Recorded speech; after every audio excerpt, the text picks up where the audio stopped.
Assalamualaikum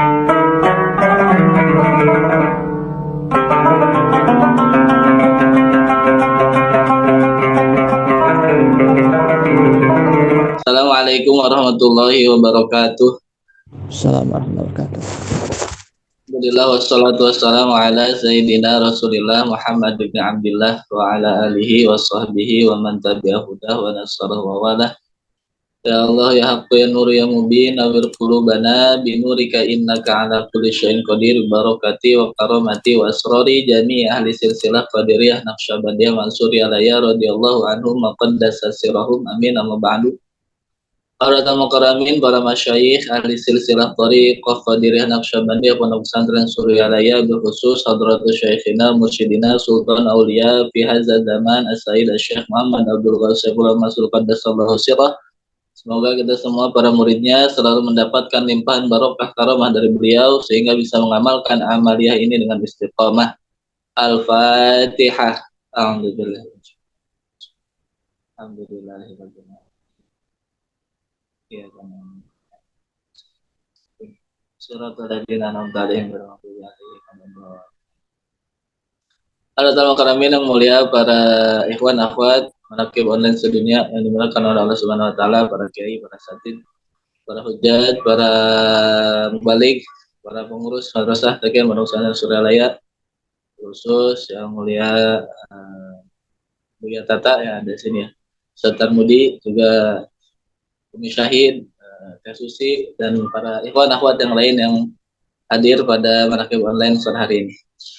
Hari ini sama-sama kita khidmat kepada Syekh Mursyid, kita tabaruk, kita khidmat mendengarkan ilmu-ilmu Allah. Ya, semoga kita semua dengan ilmu Allah ini kita bertambah ilmu dan juga untuk bekal amal kita khidmat kepada Syekh Mursyid. Bapak Ibu ikhwan dan akhwat yang dimuliakan oleh Allah Subhanahu wa taala, kita saat ini ada di bulan Rabiul Awal. Bulan Rabiul Awal ini adalah bulan lahirnya pembawa ajaran, yaitu Nabi Muhammad SAW. Kita beruntung sekali dijadikan oleh Allah termasuk umatnya Nabi Muhammad SAW. Dan lebih beruntung lagi, kita bukan hanya sekedar menjadi umatnya Nabi Muhammad, tetapi kita juga dipertemukan dengan guru mursyid. Maka sudah sempurnalah anugerah Allah yang diberikan kepada kita semua. Bapak Ibu ikhwan dan akhwat yang dimuliakan oleh Allah Subhanahu wa taala, Nabi Muhammad SAW tidak ada ikhtilaf, semua sepakat bahwa Nabi Muhammad adalah nabi yang paling mulia, nabi yang paling sempurna. Kesempurnaan nabi dan kemuliaan nabi itu tidak diperoleh oleh para nabi terdahulu. Di antara kesempurnaan dan kemuliaan Nabi Muhammad adalah nabi kita, Nabi Muhammad diberikan sesuatu yang oleh umat nabi terdahulu itu diberikan oleh Allah, tetapi mereka minta. Sedangkan nabi kita tidak meminta, tetapi diberikan oleh Allah Subhanahu wa taala tanpa meminta. Banyak sekali anugerah itu. Di antaranya adalah Allah mengisahkan tentang permohonan Nabi Ibrahim.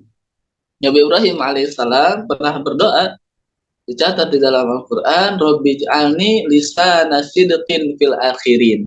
Ya Allah, jadikanlah aku ini lisana sidqin fil akhirin, orang yang selalu disebut dalam konteks yang baik ya. Selalu disebut-sebut fil akhirin oleh umat yang oleh umat kemudian, oleh umat-umat setelahku.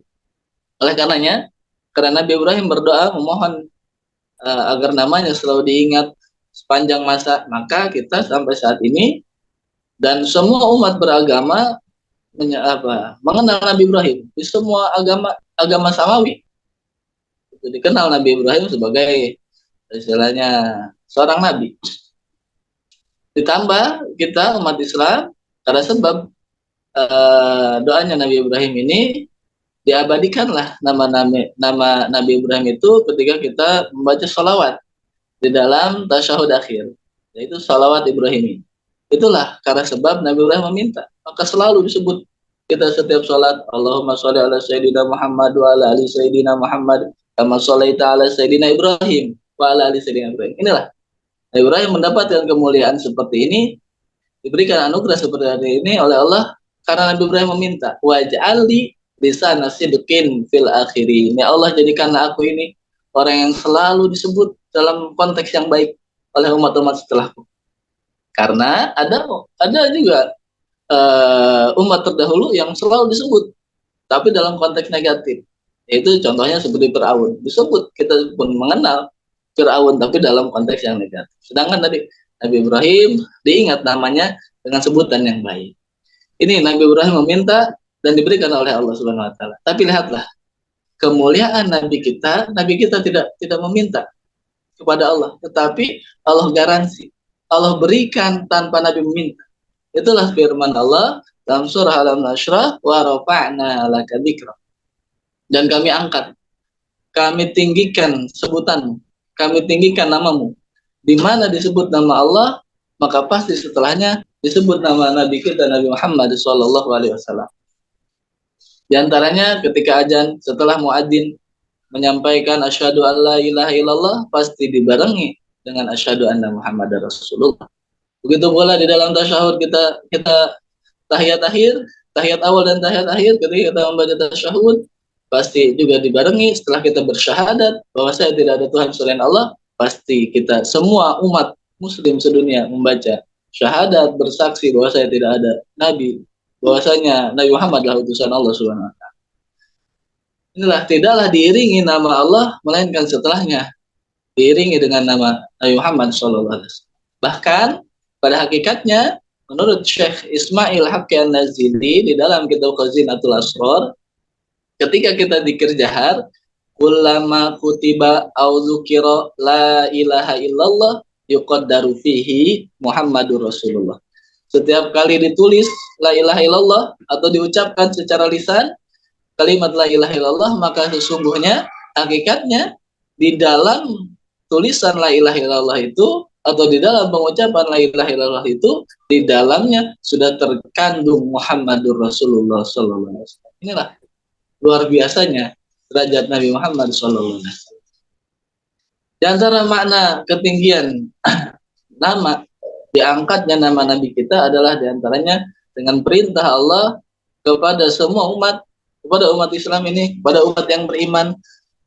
Innallaha wa malaikatahu yusholluna 'alan nabi ya ayyuhalladzina amanu shallu 'alaihi wa sallimu taslima. Allah memerintahkan kita salat, tetapi Allah tidak salat. Allah memerintahkan kita berpuasa, Allah mustahil berpuasa. Allah memerintahkan kita zakat, Allah mustahil melakukan zakat. Allah memerintahkan kita berhaji, dan Allah juga mustahil melakukan haji itu. Tetapi ketika Allah memerintahkan sholawat, Allah katakan innallaha malaikatahu yusholluna 'alan nabi. Allah dan para malaikat pun bersalawat kepada Nabi. Inilah kemuliaan daripada baginda Nabi Muhammad sallallahu alaihi wasallam. Maka dari salawat ini kita bisa melihat betapa luhurnya derajat kemuliaan Nabi kita Nabi Muhammad sallallahu alaihi wasallam. Oleh karenanya diilustrasikan, digambarkan kemuliaan Nabi ini dari salawat itu oleh Imam An-Nawawi Al-Bantani di dalam kitab Kasyifatus Sajjah. Beliau mengatakan hakikat salawat. Pada umumnya kita kadang menganalogikan bahwa ketika kita bersolawat kepada Nabi itu maka kita seolah-olah seperti sedang mengucurkan air ke dalam gelas yang sudah terisi penuh. Maka kemudian karena gelas sudah terisi air dengan air penuh, ketika kita kucurkan air itu, maka airnya jadi luber. Itu perumpamaan salawat yang sering kita dengar, bahwa Nabi tidak membutuhkan salawat kita karena Nabi sudah penuh dengan keberkahan, sehingga ketika kita bersalawat hakikatnya adalah kita mengharapkan keberkahan dari salawat itu untuk diri kita sendiri. Menurut Syekh An-Nawawi Al-Bantani dalam Kasyifatus Sajjah, analogi seperti ini tidak salah, tetapi kurang tepat. Kenapa?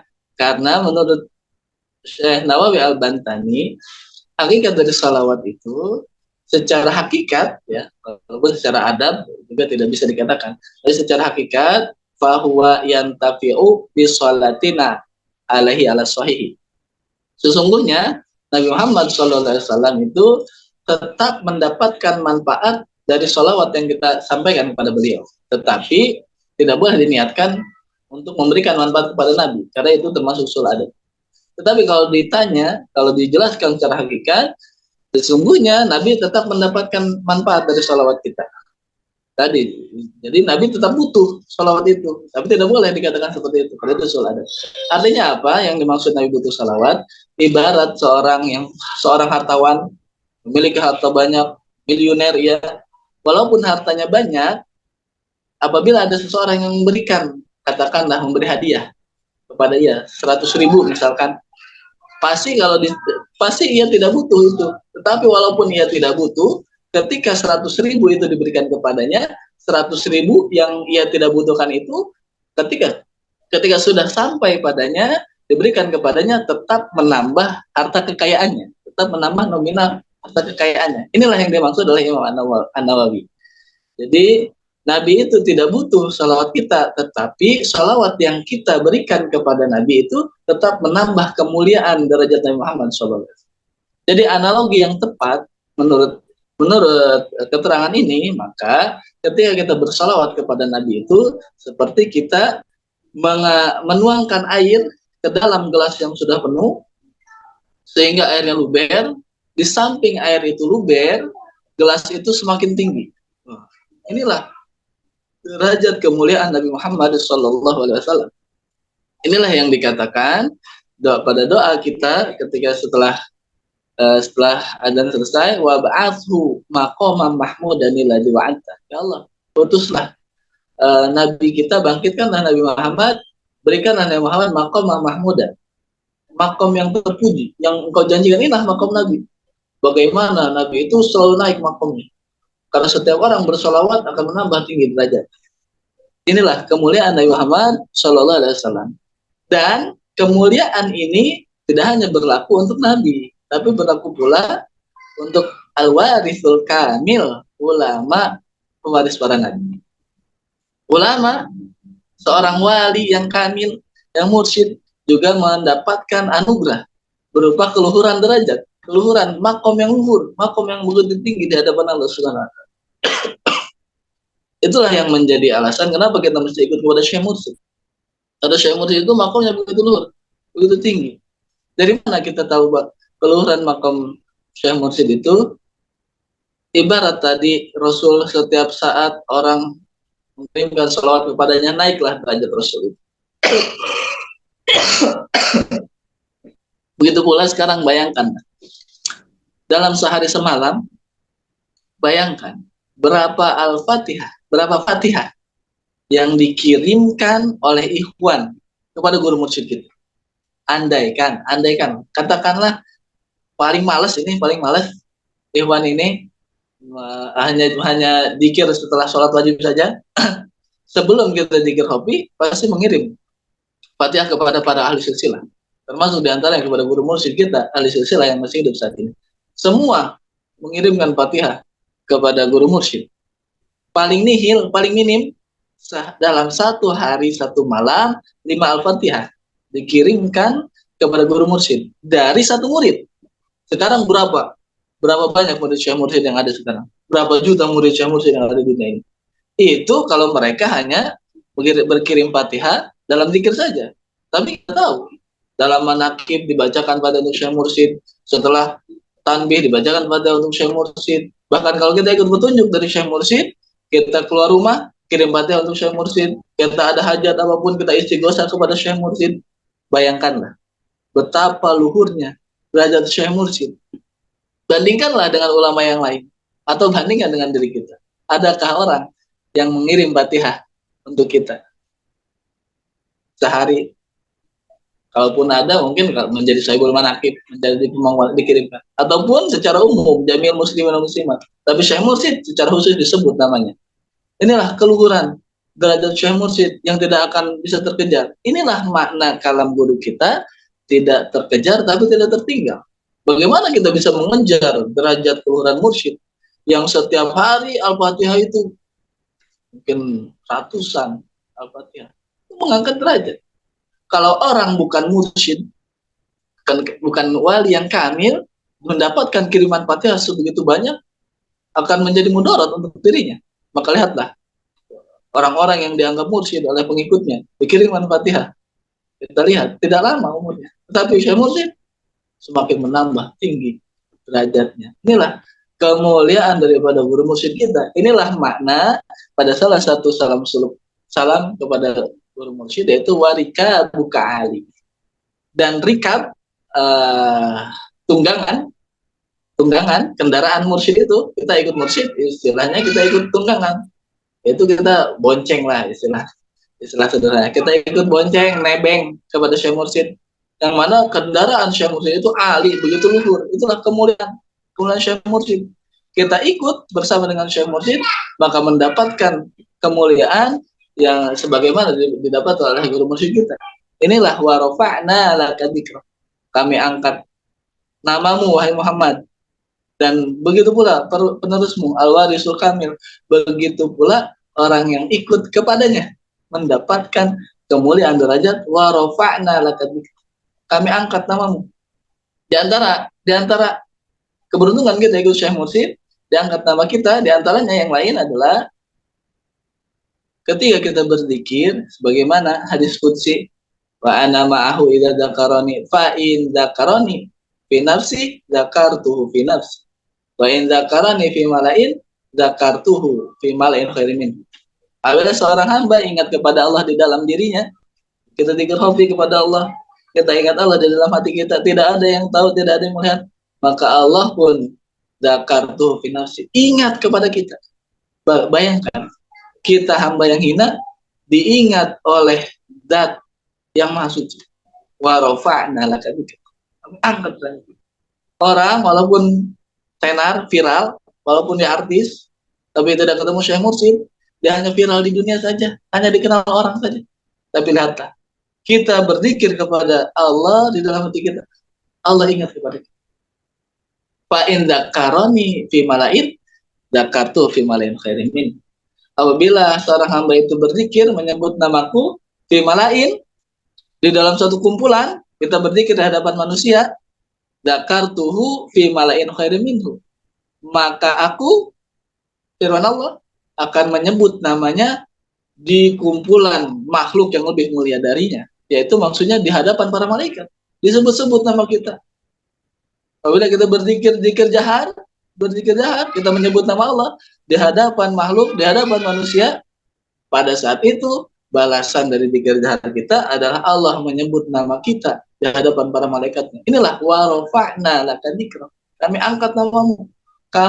Biarlah kamu tidak terkenal di bumi ini, di dunia tidak ada yang kenal, nggak ada yang merhatiin, tapi kami angkat namamu di alam malakut sana. Malaikat, tidak ada satupun malaikat yang tidak mengenal. Kenapa? Karena sebab engkau selalu berzikir kepada Allah Subhanahu wa taala. Karena sebab engkau mendapatkan bimbingan Syekh Mursyid, yang mana Syekh Mursyid ini mendapatkan kemuliaan wa rafa'na laka dzikra, kami angkat namamu, diagungkan. Kalau istilah sekarang viral, dikenal oleh semua penduduk langit. Maka dikatakan orang yang seperti ini, orang yang hidupnya ahli zikir, dia tidak terkenal di bumi tapi terkenal di langit. Ketika ia wafat, maka semua malaikat dari langit pertama sampai langit ketujuh berbaris semua, menanti-nanti, mana sih ini orangnya yang selalu disebut-sebut oleh Allah. Aku menanti-nanti, mau tahu yang kayak gimana orang. Inilah kita. Wa rafa'na laka dzikra, diangkat nama kita karena sebab kita ittiba, ikut kepada Syekh Mursyid. Semoga kita semua diistiqomahkan oleh Allah, selalu ada dalam bimbingan guru mursyid kita. Kita bersyukur, berterima kasih kepada Allah Subhanahu wa taala atas anugerah yang mulia ini, dijadikan kita umat Nabi Muhammad sallallahu alaihi wasallam, dan juga dijadikan murid dari guru mursyid yang kamil mukamil. Ini saja yang saya sampaikan. Terima kasih kepada semuanya. Semoga kita semua diberikan kesehatan oleh Allah Subhanahu wa taala. Terima kasih, mohon maaf atas segala kekurangan. Hadanallahu wa iyyakum ajmain. Assalamualaikum warahmatullahi wabarakatuh.